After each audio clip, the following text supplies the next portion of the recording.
Kia ora, everyone. As per Amanda's introduction, my name is Jim Johns, founder of Grad. Thank you. You are what makes this possible. So really, really appreciate it. I hadn't originally planned to participate today, but as luck would have it, here I am, and I'm actually really excited to be moderating this panel because what we're going to be talking about today is a big part of what the Chance and Change theme for 2025 is all about, and that's all things emerging tech and design, not just AI. AI is going to be coming up a lot today, so we're going to try and avoid it in this panel and talk about some other things. Now, I'm not actually a designer. I'm a construction manager by profession. So I approach this with a lens of how does this impact the way we deliver our projects? And that's irrespective of whether it's a building, a product, a brand, it doesn't matter. What are the implications going to be on the way that we get, from A to Z? We're very fortunate to have a broad spectrum of design talent on this panel today, which will hopefully translate to quite a varied and dynamic discussion, as we all have quite different backgrounds. So before we get into the nitty-gritty, I'd like to introduce each of our panelists and give them a chance to share a little about who they are and what they do. Mr. Martin Varney, you're the director of Make and an award-winning architect. Tell us about your studio and K House. Hi, Martin. We're a small creative architecture practice based here in Auckland, and we're about sort of innovation with a crossover of looking at the relationship between the spaces that we design and the context around them, whether that's a built or it's a natural environment. We're also looking at the celebration of materiality through those spaces.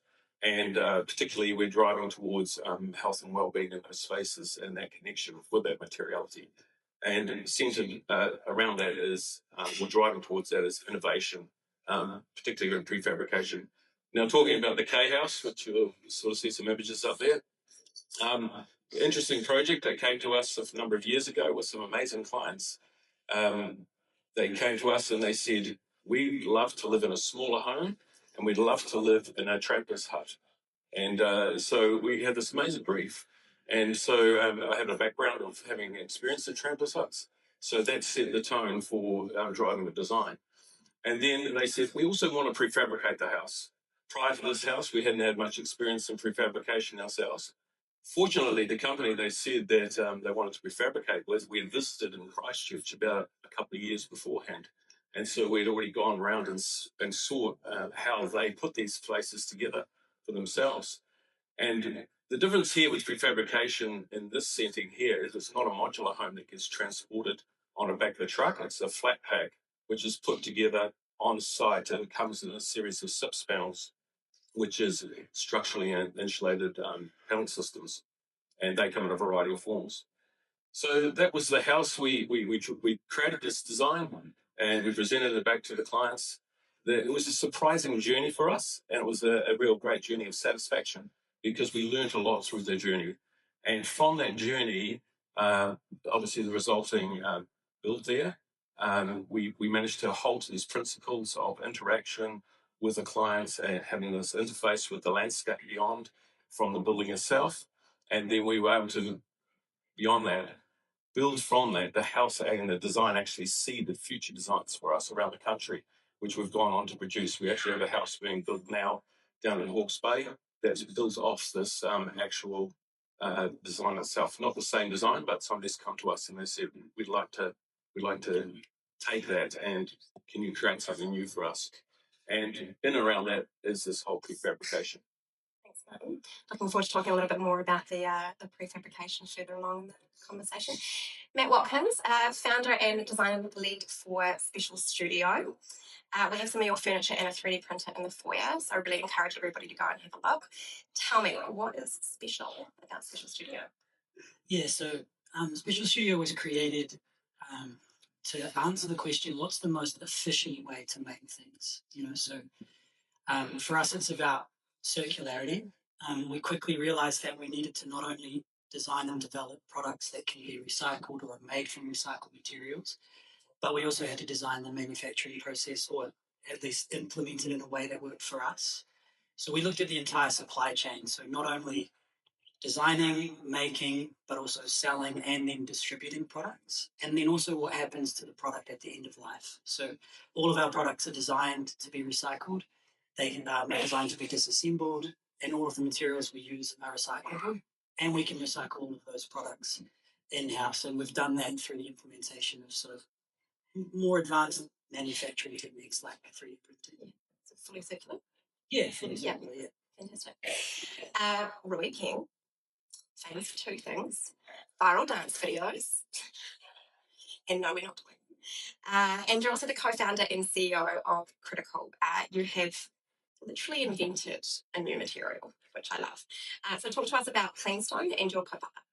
Hi, I'm Iana Kakatua Jen for this awesome opportunity to kōrero. So, ko tāpapa te maunga, ko te aumanga te awa, ko Pangtukatipunga, ko Manju Rawa, ko Han, ko Iwi, ko Russell South, ko Kāinga, no China Aho, ko Repine Tuki Ingoa. So it was the mid-2010s. I remember working as an architectural graduate, designing this like airport building for the far north.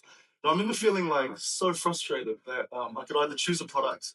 It's beautiful, it works, but it was made from ingredients I couldn't pronounce.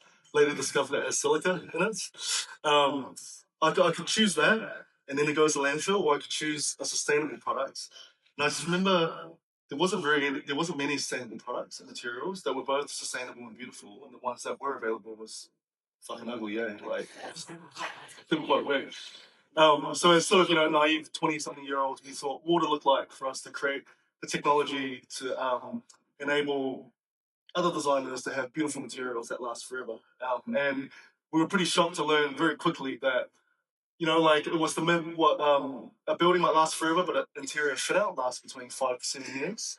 And construction being the single biggest contributor to landfill, it's 20% of our global carbon emissions.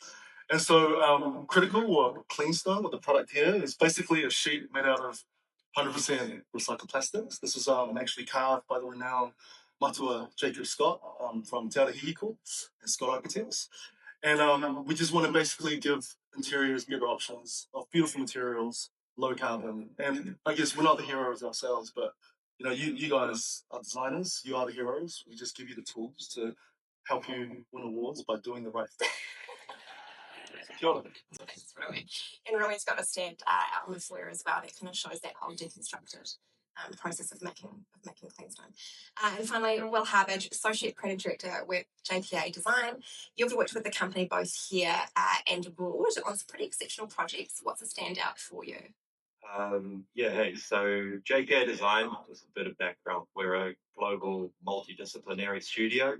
The headquarters is based in London, but we've also got a large studio in Dubai, Singapore, and then a small satellite here. I am less clear. So I think the technology itself just enables all of this to happen, because if we were using different materials, if we were using different manufacturing methods, it would be too wasteful at the start, and it would be too difficult to recycle all of that product. So, if you are almost your own supply chain, what does that do to lead times as well? I mean, room full of designers, a lot of them are spatial. That's always going to be a big question as well. Yeah, we spoke with a lot of designers recently at a show in Sydney, and that ability to customize quickly, zero minimums, so we don't have to produce 1,000. And that was one thing that we looked at when we started the business, was you often do have to produce a lot because the manufacturing and the scale. I mean, when you're building 1,000 airline chairs, that's fine. But when you're building a one-off fit out, you normally are stuck within this real tight manufacturing method. So for designers, we can turn things around relatively quickly if we're not too busy. And then the design iterations of prototypes can happen almost immediately. So one example is a boutique hotel, which we're supplying stools and some wall art components for. We were able to design that in a day and get them samples on the Monday when they contacted us on the Friday before. So all of it, it definitely speeds things up. And then moving forward with supply chains, ideally we can move those 3D printers because they're so compact and the process is so automated. If we have clients in Sydney, we could put printers there. So instead of shipping a product. We just make it nearest the customer. Martin, anything to add for you? Within Make Your Studio, an example of how technology has contributed to more sustainable design outcomes? Particularly, it's the, sustainability underpins our practice right throughout, and no matter what project we're approaching or what we're looking at. With the prefabrication, I'll speak to that space particularly. We have great support from the suppliers, particularly we've got looking at panel suppliers, so we have a relationship at the moment with the Eco Panel in Christchurch, and so they come with the panels, these sub-panels, and it's all supported with Tiralana wool inside. It's FSC certified timbers or sustainably managed forest timbers, and so the whole panel support is right there at the outset. So we've got that kit of parts that are there to start with, sustainable in essence. Then we're shaping the spaces that we're designing with sustainability overlaid. So we're creating smaller spaces which are more energy efficient and drawing on less requirements for the power and the demand to operate them. And then throughout that, then we've also got the support of technology as well. So the K House has an active Lunos ventilation system. So it's a very well sealed environment, but you're wanting to make sure there's air changes coming through this and that you've got a good dry environment, and that's working really well for you. Beyond that, I think one of the key things about sustainability, and it's one of these things that gets discussed in architecture a lot, is what makes it a sustainable building. Should it be a building that you could take apart and you could transport somebody else? Or should it be a building that's really well designed and will endure hundreds of years? Now, if you look around us in history and what's surrounding us today, you look at some of the key buildings, you might think of yourself, and there's great buildings, but they're sustainable because they've outlasted their designers, and they're still there today. So sustainability has a place in architecture through good design as well. Now, something we're going to pivot to just briefly, we're actually tracking quite quickly at a time. There's a few audience questions there as well. Just briefly though, before we take those, Aotearoa's design sector is a bit of a powerhouse of innovation and economic impact. It currently makes up almost 5% of our GDP, and it's undergoing significant growth. Internationally, we're seeing a rise in demand for creative services, digital design, and innovative thinking out of New Zealand. Matt, you've recently been to the Sydney Fair. How important is the export market for New Zealand designers? It's fundamental. Sydney alone is $100 billion larger in GDP than New Zealand's entire economy, which is wild. So if you're trying to do anything at meaningful scale or looking for those big clients, you've got to go overseas. And technology enables that with what's happening in AR and VR and being able to reach clients around the world. It's definitely more difficult for anybody that makes physical goods. You still got to put it on a plane or on a boat. But I think that's changing, both from a technology perspective, but also from a business model perspective. So our next focus, once we've really sort of tailored to the New Zealand market, which again is that number 8 why, we're so isolated that we have to innovate because you can't get certain materials, you can't get certain tools. No one makes 3D printers here that are big enough, so you've got to build them yourself. But then from there, once you've developed that IP, you've developed that technology and those processes, you can distribute your manufacturing globally. Like I said, put a printer in New York, and if the print takes 12 hours to print, it's still faster than a 16-hour flight. So you can actually get products around the world a lot quicker. And there's just a tremendous amount of capital out there in the world that we have the opportunity to bring in. New Zealand's economy is export-led, so it's really important that we push those boundaries and get the products out there and services here. And really, that's actually part of your dream as well, isn't it? Franchise. Yeah, I guess I love to think about it as what is the size of the problem and what is our responsibility to our mokopuna, to our grandkids. We've got less than 8 years now, to make irreversible change before climate change damages Te Tai out to a point that it can't return. And so, critical. We're going to be a global billion-dollar company. We're going to put our technology into every city in the world. It's a matter of time for us, right? Not because we want to live in mansions and, take our boats out, although it's pretty tempting. No. Small few areas, well designed. Yeah. We'll go on Melbourne. Yeah, so like, you know, the global market for materials, circular materials, like panels like Cleanstone, other recycled materials, is estimated to hit 330 billion by 2030. Globally, it's a $956 billion opportunity. And the impact on how you design as designers, how you make these simple decisions on what materials to choose in your interiors has a profound effect to the rest of the world. And so we're excited by that. And you know, we don't ever want to be in a position where Aotearoa becomes a place that everyone ships their plastics to.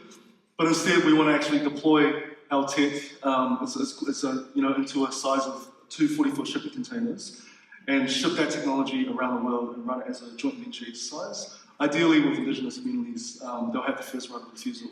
Because there's a lot of research that says if you uplift Indigenous communities, you uplift the communities around them too. So that's the dream.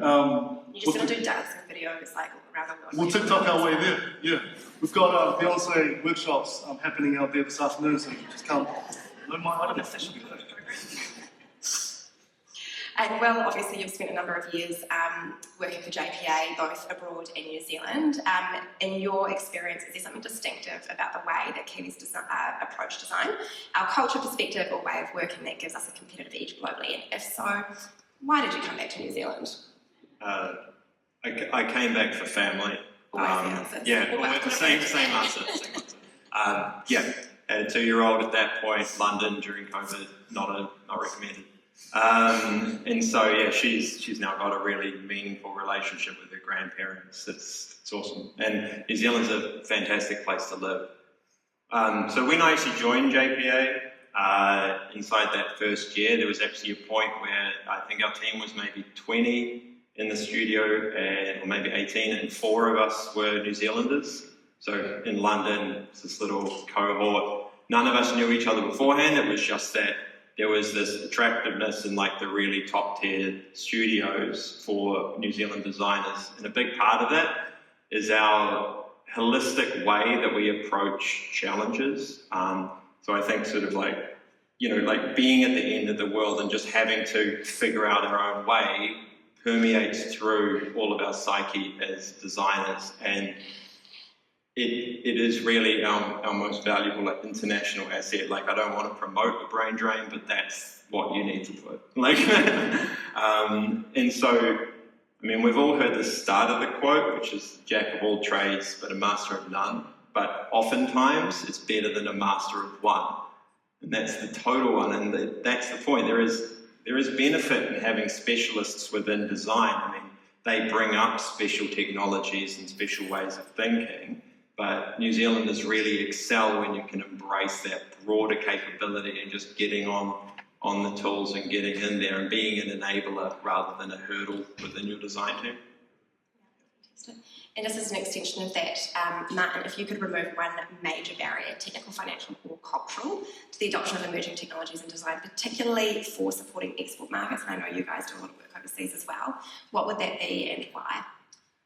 I think, having considered this question, I think financial is probably the biggest barrier for us, really. I mean, look, yesterday the Reserve Bank Governor resigned. I mean, there's got to be a problem. Yeah, so one of the aspects of what we have is, I mean, most of you may have probably experienced this if you've built recently or since COVID. There's been a massive increase in material costs, supply chain, whether it's in the building sector or if it's food or any other sector. And we're such a small country, we seem to be at the influences of other, you know, beyond us. It's global, and that impacts us a lot. So just let alone here, it's a high cost to build. So that's where we say maybe consider something smaller that you can achieve that. But then we're looking to move into the Pacific and then support that environment there. But then you take the cost of one of the prefabricated homes we might produce here, and then we want to ship it to a Pacific island and say, look, this is a great build for you. It's resilient, it's cyclone proof. It'll outlast what you've got at the moment. But they'll go, it's cheaper to build out a concrete block. And then the cost of their currency is a lot less than ours. So then you've got this whole dichotomy of paying a whole lot more for something. So it's got to be something that's centered around values. and sustainability and longevity. So it's a very difficult situation, especially for export. We had a great level of interest following the K House. We got a bit of global recognition through Art Daily and the Design Awards in Europe. And we had emails coming to us from the United States and from Europe. Can you send us one of these houses? We really love it. Can you just put it on a boat? Can I order it? Where do I go? You know, I love it. They just think that Kiwis can do that. Yes, they don't. Well, apart from knowing that we actually exist as a country. This is true. It's more topic. Yeah. So those are some of the challenges that are presenting to us. But I think what Matt is saying is it's we've got to be able to pivot. We don't have these big machines that we can just churn things out. We've got to be able to adapt and move with that, with the design. And I think that comes back to our core number 8 why thinking. I think it shouldn't hinder us looking out there for the global market. Ruby's got the reach out there. The limitations for us is the size and the cost. And so it's really what has it affected us. And we just don't have the benefit of that economies of scale either. And this is actually one of the questions that's come through. Where is it from the audience? Basically, how do you balance product, or I guess product accessibility with your company's values like sustainability and ethical design, especially when all of these contribute to a higher price point for your product? And I guess that's where the economies of scale comes in, but also, I know for me, sustainability in construction life is something that I'm really interested in, and the way that I usually present that is, you're paying for something that's going to have a long life, and when you actually, split that out on a per year or whatever return on investment, it's there, but it's still that capital upfront cost. So how do you manage that in the pricing of your products and ensure that it's accessible to people? I mean, for us in particular, it's a tricky situation. I mean, the way we manage it through pricing is we sort of go, let's look at a smaller design space for starters, and then we're also at the dictate of the supplier chain. Depending on what the material suppliers are putting to us, we have limitations around that. So that comes back to our square metre footprint. What the rates? It's your square metre price for prefabrication, and I know there are a lot of factors, materiality, that kind of thing, but typically speaking, on a like-for-like, would you be paying a higher square metre rate for a prefab home, but through exceptional design, you have a more efficient use of space, therefore it's a smaller footprint, so the overall cost to a homeowner may be less, but that's through footprint as opposed to square metre rate? You are paying a higher square metre rate from the very fact that the home is smaller, straight up. Of course, you can't spread it out across your common areas, that's low cost. Yes, you don't have the high cost items like bathrooms and kitchens spread over a larger area. Three living rooms and 5 bedrooms. All of those things. But the thing is too, is you've got a high performing building as well. So the Karangahake house is a 2-layered wall system. So you don't only it's fully insulated, it's fully wrapped, it comes like that. And then it has another layer on the inside which runs across, and all the services go in that layer, and then the insulation runs across all the SIP panel again. So your building performance is far higher, so there should be a reduction in your energy levels as well. And but then overall, the quality of the building that you're trying to design is one that you want people to retain. It's just not a black and white question answer, is it? No. It's a great, because you've got to be able to zoom out. You want to add something? Yeah, just want to sort of toe-to-call what you were saying, Martin, but last year at the New Zealand Green Property Summit, we had JLL. So they did a research paper on the impact of sustainability and how it affects the bottom line. So he had a slide, and he had a slide of the top Fortune 500 companies. And then next to each slide of a company, he had a tag saying which one of these guys have a sustainability, low carbon, zero waste commitments. And basically his message to developers was, look, 85% of all these Fortune 500 companies all have sustainability requirements. And they're looking for you as a property developer for an answer. And if you don't make your building sustainable, high quality, low carbon, and healthy, you're going to lose your bottom line. No one's going to rent your spaces anymore. So there's actually, the other way to ask that is what is the value? What is the value add of being sustainable? And as millennials and Gen Z are going to form we're going to form 1.5 trillion, the global economy. The way that we make decisions is changing. And so in Aotearoa, we can't fucking make short-term decisions anymore. You know, like we can't just go, yeah, that's cool, like I'm going to go with MDF and it's going to be cheaper up front. We did a research paper with one of Aotearoa's largest retailers, and we discovered that by buying a cheaper material, you save right now, but over the total cost of ownership, you actually pay a lot more over the lifetime of that product too. So I think as a country and as designers, it's our responsibility to support people, lovingly guide them towards making better long-term decisions. But just want to, talk to what you're saying, because it actually does save costs. Yeah. Right, we've got too many minutes left. Another question from the audience, specifically for Matt and Rui. Do you see opportunities for your craft to move away from plastics to truly sustainable biomaterials, e.g. fungi-based products? Yeah, what do you mean? I guess is my question. I guess the question is about the polymer-based materials, right? So a new material that we're working on at the moment is a copolymer, one that's made from cornstarch, which is PLA. So all of your coffee cups, lids, are all made of PLA. They're professionally compostable, but there's new polymers that are constantly coming out. There's a family of polymers called PHA, which is, it comes from a fermentation process, so it's made by bacteria, so it's bio-derived, it's bioproduced, and it's completely biodegradable. But you build a house out of that, and you're not going to get a long-lasting structure. So when you look at the material side of things, it's really important to say, okay, sure, our materials are polymers, they're recyclable, they're incredibly long-lasting, which is one of the problems, right? So one of the problems with plastic is it doesn't go away. But then you can say, well, if we use that as wall panels or flooring, that flooring's going to be there for a significantly long time. So, and then at the end of it, like our material, for example, say one of our rubbish bins,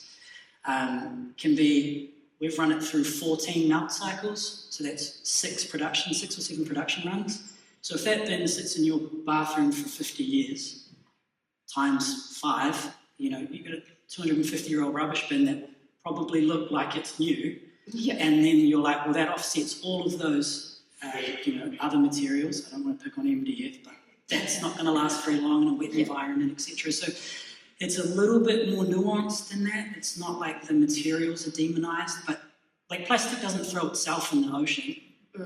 We do. So. Oh, yeah, I was going to jump on this quickly. So, in aviation, if it's either metal or plastic. That's all we get to deal with, because safety is first, and we are then confined within that realm. But then we have to, as designers, be able to elevate plastic, especially as a material, to be something that's desirable. And the way that we really push for that is around the durability as sustainability, right? Our seats, if you go into a cabin, and exactly as you were saying, if it looks as fresh as it was, over 10 years, one, it benefits the airline from that standpoint, but it also means that you're not replacing that part. Most of our plastics in aviation are unable to be recycled because of the amount of injected, basically flame retardants and everything in it. We do not have that luxury of being able to expand out into new polymers. And so we have to ensure that everything around the way that we design, brings about this durability, that you're not going to have to replace it, but it's going to look fantastic forever, and you get that good balance. So both timeless design and just high quality materiality. So for us, we'll be every year the world produces 300 million tons of plastics, and less than 10% is recycled. It's insane. And in the last 5 years, we've gone up. It's more. Plastics made out of virgin petrochemicals, and so there's a first responsibility. I think with critical, if I can see that there's no plastics in my lifetime, I'll be pretty stoked. But our first responsibility is how do we care for Te Taia? How do we practice Kai Te Akitanga really well? The second thing is that plastics were never designed to be single use. It's always designed to be a miracle material. The whakapapa of plastics is that it's actually enabled a lot of our modern miracles that we have today. And so, like what you're saying, when you have Cleanstone made out of this, you can drive a truck over it, you know, smash it with a hammer, chuck it in the ocean, pull out 100 years, 400 years, it'll be fine. So we're trying to take perhaps one of the biggest issues of plastics to turn it into the biggest product advantage of critical. And we've also got the third way that we think about it is that we are also preparing for the end of plastics. So there's about 3 R&D strands, none of it commercially ready, but you guys get the teaser. But we are working with, you know, looking at opportunities developed like polymers from seaweed. We're looking at adding natural additives like calcium carbonate, you know, like harakeke fibers and stuff as reinforcements into polymers. Yeah, so there are other stuff going into. All right, we're almost out of time, so final question and just a very quick, brief closing comment from you each, please. 30 seconds each. What technology do you think will have the biggest impact on the design industry in the next 5 years? And most importantly, how should designers prepare for it? Quick answer, Martin, go. I'm thinking AI. Time's up. Okay. And I don't know how we're going to prepare for it. No. I mean, we had a good conversation in the previous session around that, but we are just looking at it in its infancy with ourselves. The thing we don't really want to take away from is, for us, what's the key thing is we don't want to rely on it as a design tool. We still think the translation of the idea from the human mind through the hand and into sketching those ideas, again, those initial things, is absolutely critical. And we talk about that with our team before we even start to pull out the CAD program, we even start putting something. There's nothing stronger and more powerful than the human mind and the interface with the articulation through translation. I think material science is probably going to be the big thing.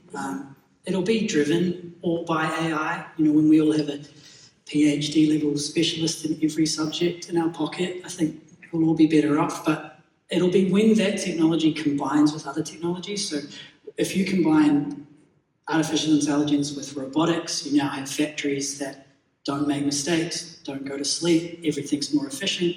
But then on the material side, if you can, as a designer, not only design the form and function of a chair, but you can also design the material properties to be stiffer, lighter, stronger.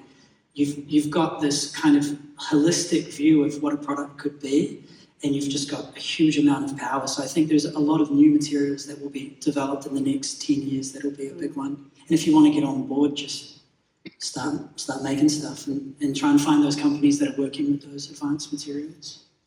Good answer, bro. I'll support that, eh? Yeah. I'd say AI's been around for ages, like for decades, you know, maybe not at the rate of adoption as it is now. But, you know, if the first $1 trillion industry was built on the digital boom in the late 90s, early 2000s, I think this next few decades is going to be green tech, green materials. Yeah. So, yeah, that's good. I'd touch back on sort of that democratization of computing power. I mean, it's supplemented by AI, but even without that, it's going to be available. And when you combine that with the availability of like tutorials and everything through social media, high-level artistry is going to be accessible to almost everyone, regardless of skill. You then touch on that kind of client driver in terms of speed, and what we face as designers as a hurdle of creating that space that I mentioned before.